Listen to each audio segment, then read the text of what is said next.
So I originally wanted to make something that was very organic, and I was going to use blue silicon to make a mold, but I didn't in the end because I realized that prototyping and then 3D printing a case would be um, didn't leave a lot of room for error. So I decided to go with a laser cut enclosure in the end, but I wanted to make something that was still quite organic.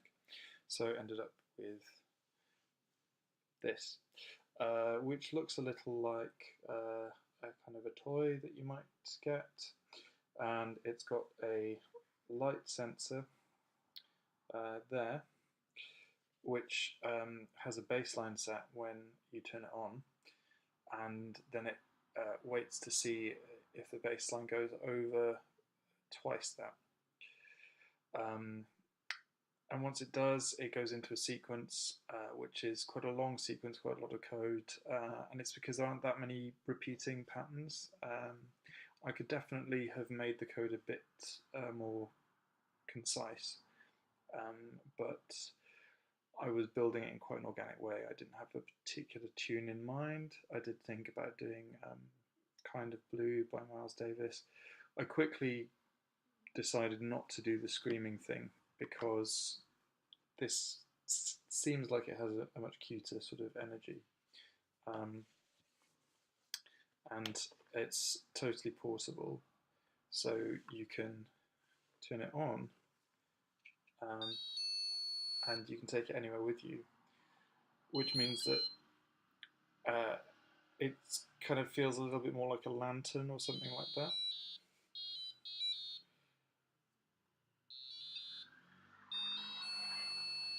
It's got quite a syncopated tune and quite syncopated lights. I played around with the settings and the delays. That's one of the reasons why I didn't use loops when I coded it.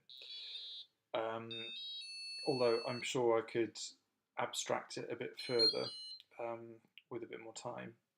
The good thing about this as well is that you could plug in and upload different settings and programs. Having one input and then this array of outputs basically, and the piezo speaker in there, means that you've got a few options if you wanted to reprogram it. At the moment it's not particularly playful. When you start it, it just runs until you kind of stop the sensor being above baseline.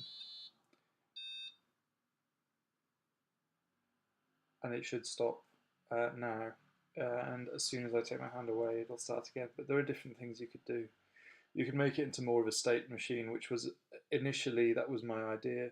I wanted it to give you little warning signs and then become gradually more agitated the longer you leave it in the light.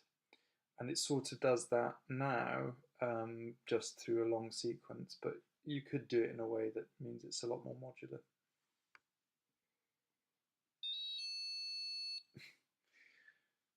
But for now, this is the way it works, and I might keep tinkering with it. I also thought it would be nice to make a smaller version, so I've got hold of an Arduino Mini Pro, and I'm going to see if I can put this into an even smaller housing. Bye, thanks.